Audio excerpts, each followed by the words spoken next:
Karagdagang mga tuntunin tungkol sa handog na sinusunog. Inutusan ng Panginoon si Moises na sabihin kay Aaron at sa mga anak niyang lalaki ang tungkol sa mga tuntuning ito, tungkol sa handog na sinusunog. Ang handog na ito ay kinakailangang iwanan sa altar hanggang umaga, at kinakailangang patuloy ang pagningas ng apoy sa altar. Huwag itong pabayaang mamatay.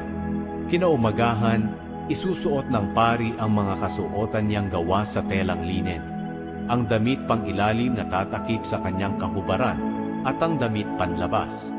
Kukunin niya ang abo ng handog na iyon at ilalagay sa tabi ng altar.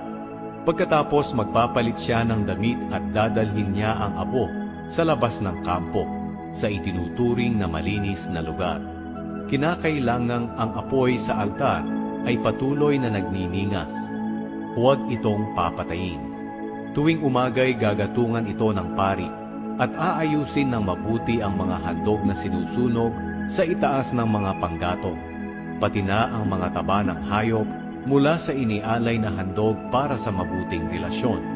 Patuloy na paniningasin ang apoy sa altar at huwag itong pabayaang mamatay.